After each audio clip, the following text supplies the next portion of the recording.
Isang mapagpalang araw at gabi sa mga viewers po diyan ng EDSI, mga silent viewers at mga OFW. Mega love shoutout po sa inyong lahat at kumusta po kayo? So yun, ngayon nga po ay may pag-uusapan tayo patungkol nga po dito sa EDSI natin. So Beyonce may sinabi kay Kalinga Prab patungkol sa sinabi ni Kalingap Edo sa kanya. At Edo gusto na palang mag-asawa. So Beyonce natin umamin na kay Kalinga Prab patungkol dito ngayon. So ngayon nga po ay atin nga pong alamin at talakayin ngayong gabi mga kalingap. Pero bago po yan, kung bago ka pa lang sa aking munting YouTube channel, palike, share, and subscribe na rin po at pakipindot na rin po ng notification bell para lagi po kayong updated sa aking mga video.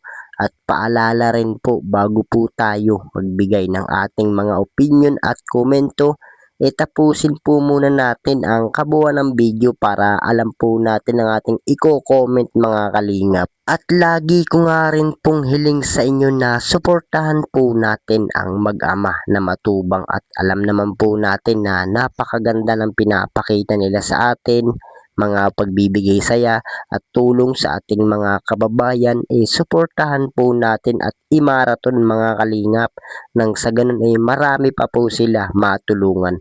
Lalong lalo na nga po dyan yung ating mga kababayan na hirap sa buhay at ganun din po ang kanilang may bahay na si Ate Edna Vlogs, Jackie Tapia. Wag po sana tayong magsasawang sumuporta sa kanila mga kalingap. So yun, grabe, Beyonce po natin may sinabi kay Kalingap Rab patungkol sa sinabi ni Kalingap Edo sa kanya. At Edo gusto na palang mag-asawa. So Beyonce po natin umamin din kay Kalingap Rab patungkol nga po sa nararamdaman nito kay Kalingap Edo. So ngayon nga po ay ating alamin ang nangyayari ngayon sa EDSI natin mga kalingap. Pero bago po yan, sa kabilang dako muna tayo. Pag-usapan po muna natin ang EDSI. So Kalingap Edo, grabe ang plano ngayong sunod na taon. Mga beneficiary ni Kalingap Edo, may magkakaroon na ng bagong bahay mga kalingap. At grabe yung pagtulong ni Papa Eds natin mga kalingap. At ngayon nga po ay nakakapagpatayo na siya ng ganitong bahay para sa mga beneficiary niya. So syempre natutuwa nga rin po itong si Kalingap Prab dito kay Papa Eds natin mga kalingap. At yung ibang hindi nga po niya napupuntahan napupuntahan po ni Kalingap Edu. So sinasabi ng iba na nahihirapan daw itong si Kalingap Edo na magpatayo ng bahay sa kanyang mga beneficiary.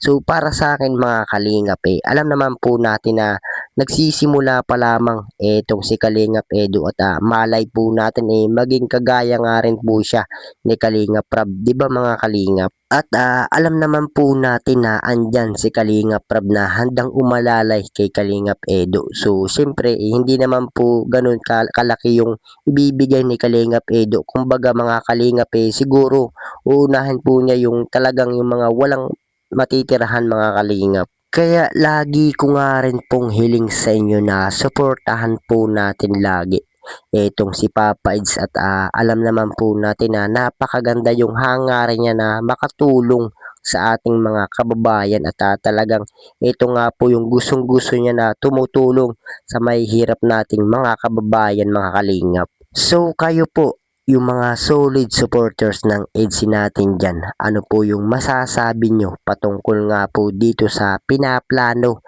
ni Kalingap Edo na magpapabahay siya sa kanyang mga beneficiary. So makakaya po ba ni Kalingap Edo? So ano po yung masasabi nyo mga kalingap? So para sa akin alam naman po natin na nagsisimula pa lamang po ito.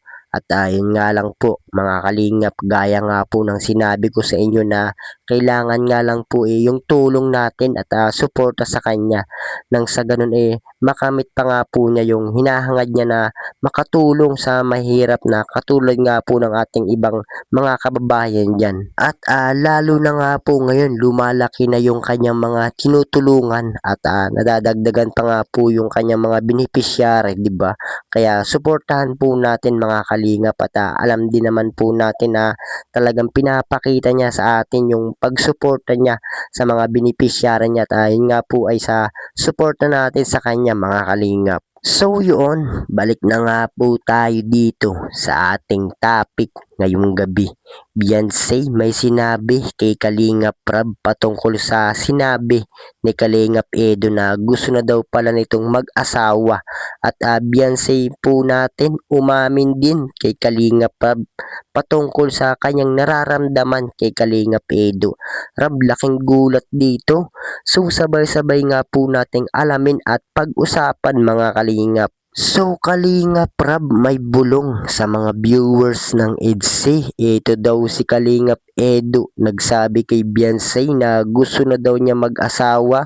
Wow Beyonce, grabe yung kilig at nagpaparamdam na talaga itong si Kalingap Edo kay Beyonce natin mga kalingap. Talagang gustong gusto na nga ni Kalingap Edo na mag-asawa. So syempre alam naman natin na nasa tamang edad na nga po ito si Kalingap Edo at talagang gustong gusto na nga po niya na makakasama talaga sa buhay. At alam naman po natin na ito nga pong si Papads talagang patay na patay nga po dito kay Beyonce at sinabi nga po niya gustong gusto nga po niya na pakasalan itong si Beyonce natin.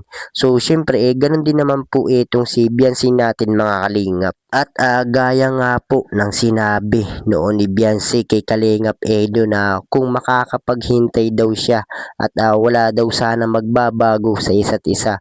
So ibig sabihin nga po ni Beyonce gusto nga rin po niya na etong si Kalingap Edo mga kalingap. So tama naman po yung sinasabi ng iba na kahit malayo nga po yung edad nila sa isa't isa, bagay na bagay naman po sila at kung sa ugali nga po yung basihan mga kalingap, talaga nagkakasundo po talaga itong EDC pagdating nga po sa relasyon nila at ganoon din naman po sa personal problem sabi nga nila. At bukod pa nga po dyan mga kalingap, pumayag na nga rin po itong magulang ni Beyonce at sabi nga po nila na kay Papads daw ang desisyon at ito nga pong si Beyonce nasa tamang edad na nga po mga kalingap. So kayo po, yung mga solid supporters ng EDC natin dyan, ano po yung masasabi nyo patungkol nga po dito at ito nga pong si Kalingap Edo gustong gusto na nga po niya mag-asawa. So ano po yung masasabi nyo mga kalingap? So para sa akin napakaganda kung EDC po talaga ang magkakatuluyan. So kumbaga mga kalingap